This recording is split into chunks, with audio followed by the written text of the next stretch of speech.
ಏ ಮಮ್ಮಿ, ನೀ ಸ್ಕೂಲ್ಗೆ ಬರ್ತೀಯಲ್ಲ ಹಿಂಗ ಹಳೆ ಸೀರೆ ಉಟ್ಕೊಂಡು ಬರಕ್ ಹೋಗ್ಬೇಡ. ಆಮೇಲೆ ಇಲ್ಲ ಅಂದ್ರೆ ನಾನು ನೈಟಿ ಮೇಲೆ ಬರ್ತೀನಿ ನೋಡು ಮಮ್ಮಿ. ಆ ಥರ ಎಲ್ಲ ಬರಬೇಕು ಹೋಗ್ಬೇಡ ನೀನು. ಚೆನ್ನಾಗಿ ರೆಡಿಯಾಗಿ ಬಾ ನೀನು. ನಮ್ಮ ಫ್ರೆಂಡ್ಸ್ಗಳ ಮುಂದೆ ನನಗೆಲ್ಲ ಇನ್ಸರ್ಟ್ ಆಗುತ್ತೆ ನನ್ಗೆ ಭಾಳ. ಹೌದನಾ? ಹಂಗಾರೆ ನಿಮ್ಮ ಫ್ರೆಂಡ್ಸ್ಗಳೆಲ್ಲ ನಿಮ್ಮ ಊಟಕ್ಕೆ ಏನು ತರ್ತಾರವ? ಬ್ರೆಡ್, ಸಾಸ್, ಗೀಸ್, ಏನೇನೋ ತರ್ತಾರವ, ಹೊಲಸು ಗಿಲಸ್ ಎಲ್ಲ. ನಿನ್ನ ಟಿಫಿನ್ ಬಾಕ್ಸ್ನಾಗ ಏನು ಇರ್ತಾಳೆ ನೋಡೋಣ. ಚಪಾತಿ, ಪಲ್ಯ, ಇಡ್ಲಿ, ಚಟ್ನಿ, ಸಾಂಬಾರು ಎಲ್ಲ ಇರುತ್ತೆ ವಾಸ, ರೈಸು. ಅಲ್ಲ, ಮುಂಜಾನೆ ನಾನು ನಿಮಗೆ ಟಿಫಿನ್ ಮಾಡಬೇಕು ಏನು ಮೇಕಪ್ ಮಾಡ್ಕೊತ ಕುಂದಿರ್ಬೇಕು? ಆಯ್ತು ತಗೋ, ನಾಳೆಯಿಂದ ಹಂಗ ಮಾಡ್ತೀನಿ. ನಿಮಗೆ ನಾನು ಮೇಕಪ್ ಮಾಡ್ಕೊಂಡು ಪ್ಯಾಂಟ್ ಗೀಟ್ ಎಲ್ಲ ಹಾಕ್ಕೊಂಡು ರೆಡಿಯಾಗಿ ಬರ್ತೀನಿ. ನಿಂಗೆ ಬ್ರೆಡ್, ಜಾಮು, ಬಿಸ್ಕಿಟ್ ಅವನ್ನೆಲ್ಲ ಹಾಕಿ ಕಳಿಸ್ತೀನಿ.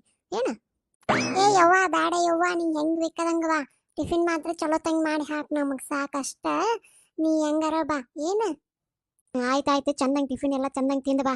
ನಾನು ಅಲ್ಲಿ ಕಷ್ಟಪಟ್ಟು ಮಾಡಿರ್ತೀನಿ. ನಾನು ಅಷ್ಟೇ ಅಲ್ಲ, ಎಲ್ಲ ತಾಯಂದ್ರು ಮಾಡಿರ್ತಾರೆ. ಎಲ್ಲರೂ ತಿಂದು ಬರ್ರಿ ಚಂದಂಗೆ ಟಿಫಿನ್ ಬಾಕ್ಸ್ನೆಲ್ಲ.